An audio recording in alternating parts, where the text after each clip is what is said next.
Hey. Yes, once again, we are back again with our second episode. The last time we were here with you, we had a conversation over a very few pertinent issues about our emotions and how dangerous they can become once they are not dealt with.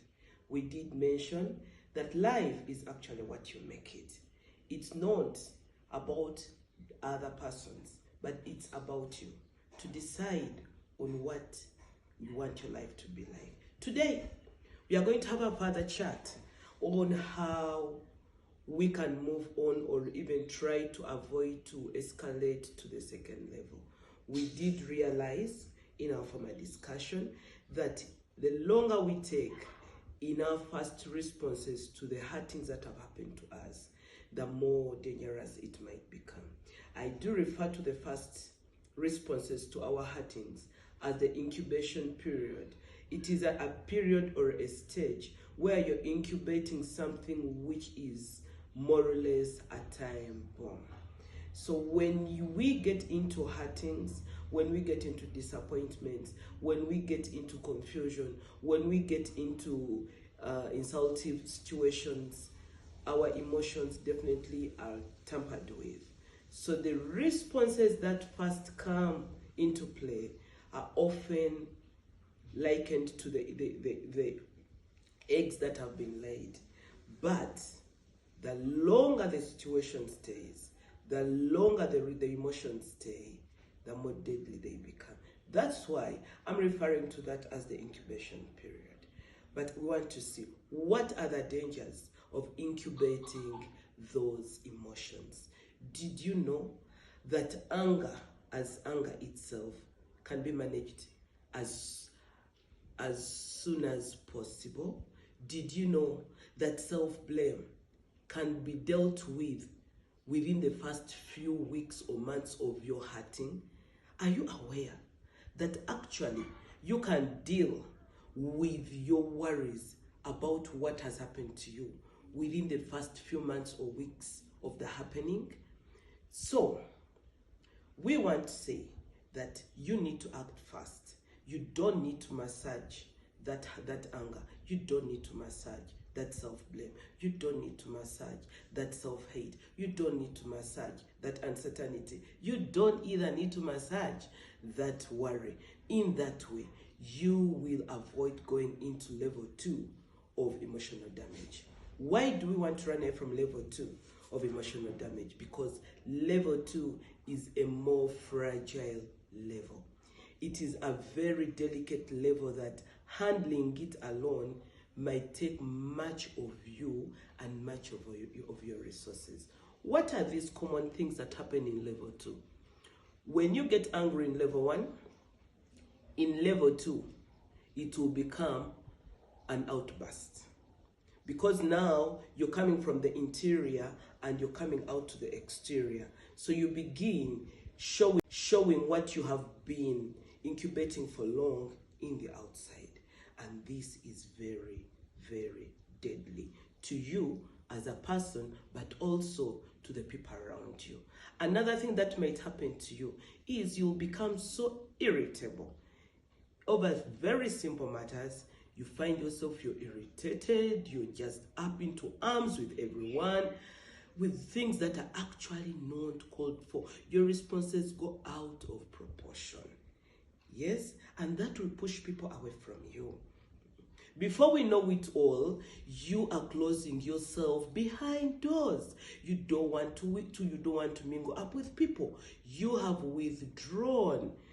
You have withdrawn from the public. You have withdrawn from yourself. You have withdrawn from your loved ones. You have withdrawn from the things you desire doing the most, and you are closing yourself behind us. Actually, as we are listening to this, you could be locked up in your room. But I'm here to tell you that that is a deadly decision. That is a signal that you're already in a fragile level that need an immediate response. Because if we do not get out of the isolation, because in isolation you're speaking to yourself. When you're very irritable, it is your brain alone feeding you, and what is feeding you, you feel it's the best.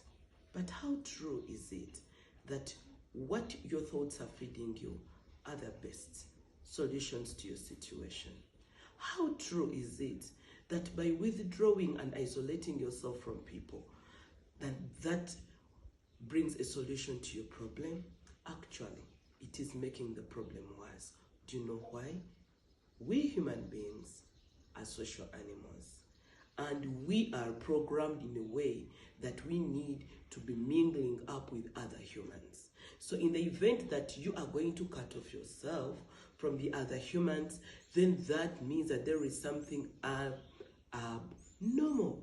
And then the human beings you're supposed to be mingling up with are your social capital. So you are detaching yourself from your social capital. Where are you going to get the other thoughts?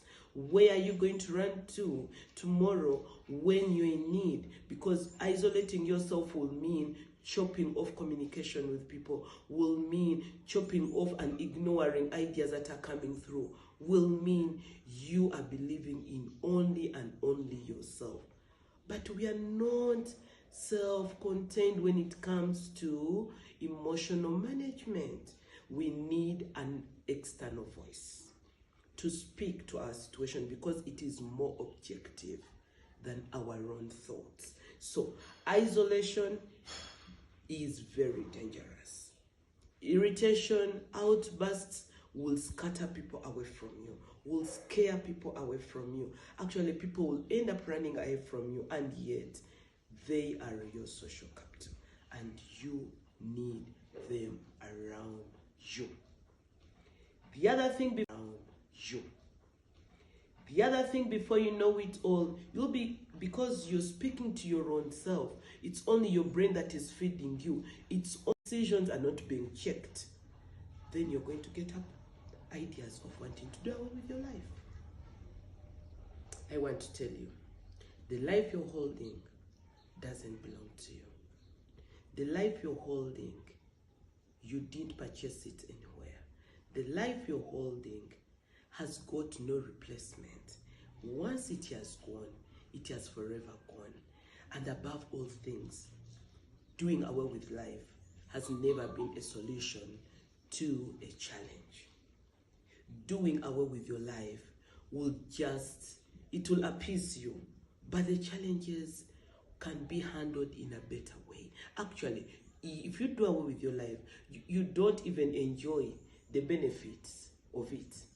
But what do we want in getting out of this emotional damage? We want to see a better version of us. We want to laugh at this hurting that thought it had put a stop at us. We want, when tomorrow is shining more than today, we look back and raise our shoulders. We raise our collars and say, yeah, I made it. And here I am. I can attest to the fact that I made it. So when will you get an opportunity to brag about your greatest achievement? Because one of your greatest achievements in life is how you were able to sail through a turbulent time. It's one of our greatest achievements in life. When the storms rise up and you fly higher than them, then when they come down, you look at them and laugh at them. But when you kill yourself, that joy will never come your way. But when you're isolated, you're bound to get into that situation of getting suicidal feelings. Suicide is not a game for giants, and you are a giant. You're a big time giant, and that's why I'm challenging you to get out of that cage, because the keys to the cage are right in your pocket. You're the only person holding the keys to that cage. When you decide to have a look at that pocket, come on, keep looking there, stretch your hands right into the pocket, pick out the keys, open the cage and step out.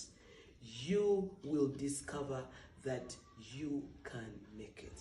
But when you begin getting suicidal tendencies, I do recommend seek immediate psychotherapy.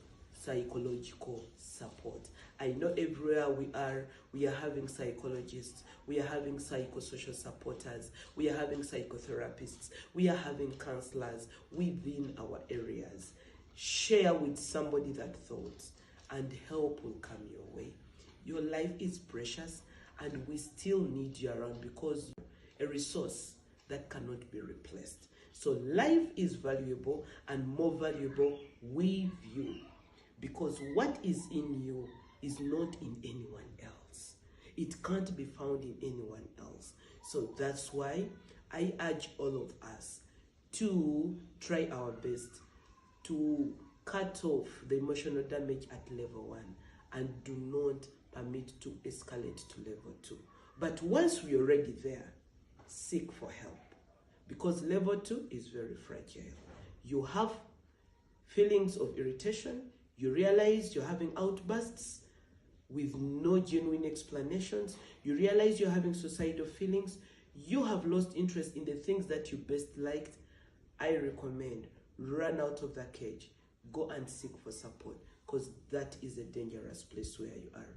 It is a landmine, and it can explode anytime, and we shall lose a resource that can never be replaced. By the way, those who hurt you will continue happily and forget about you, but those who loved you will always look for a replacement that they can never get.